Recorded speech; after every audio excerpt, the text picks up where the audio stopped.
4 5 6 అట్లా మనం కౌంట్ చేసుకోవాలి. ఎందుకు కౌంట్ చేసుకోవాలంటే 30 టైమ్స్ మనం రెడ్ వస్తుంది,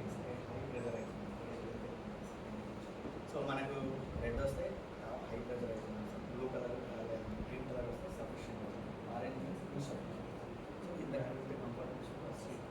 సో కంప్రెస్ చేస్తున్నాను. సో షోల్డర్ నుంచి నా ప్రెజర్ వస్తుంది 1 2 3 4 5 6 7 8 9 10 11 12 14.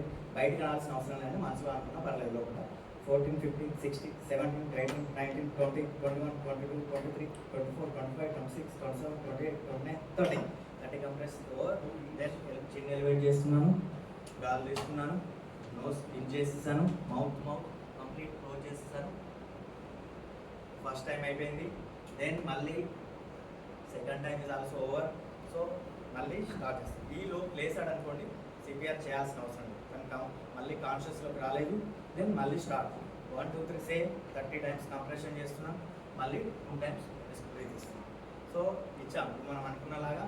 సో ఇదే క్యాండిడేట్ వచ్చేసి మనకు 1 to 8 ఇయర్స్ ఉంటే మనం 2 హ్యాండ్స్ యూజ్ చేస్తాం కదా, సింగిల్ హ్యాండ్ యూజ్ చేస్తున్నాను. సేమ్ ఇదే అలా ఎల్బో ప్రెజర్ కాకుండా చేస్తున్నాం. సో బిలో 1 ఇయర్ అయింది అనుకోండి, 2 ఫింగర్స్ ఎనఫ్. ఇక్కడ 15:1 తీసుకుంటాం, అంటే 15 times compression, 1 time rest break తీసుకుంటాం. 2 ఫింగర్స్తో కంప్రెషన్ చేస్తున్నాం, ఇట్లా చేసుకోవచ్చు. లేదు అని అంటే మన కంఫర్ట్ ఈ 2 ఫింగర్స్తో కూడా ఇట్లా కూడా బిలో 1 ఇయర్ వాళ్ళకి ఇట్లా కూడా చేసుకోవచ్చు. సో ఈ 2 ఫింగర్స్ అనేది కూడా యూజ్ అవుతుంది. సో సేమ్ మళ్ళీ చిన్న ఎలివేట్ చేసుకున్నాను, నో స్ప్రింగ్ చేసుకున్నాను, 2 టైమ్స్ రెస్ట్ బ్రేక్ ఇచ్చాను, కంప్రెషన్ చేస్తాను. ఇప్పుడు యాక్చువల్గా కింద కూర్చొని మోకాల మీద మనం ఈ పొజిషన్లో కూర్చొని చేస్తే అలసిపోవచ్చు. కొంచెం హైట్ ఉన్నది కనుక కంఫర్ట్ పెట్టలేదు, కింద కూర్చుంటే కంఫర్ట్గా మనకు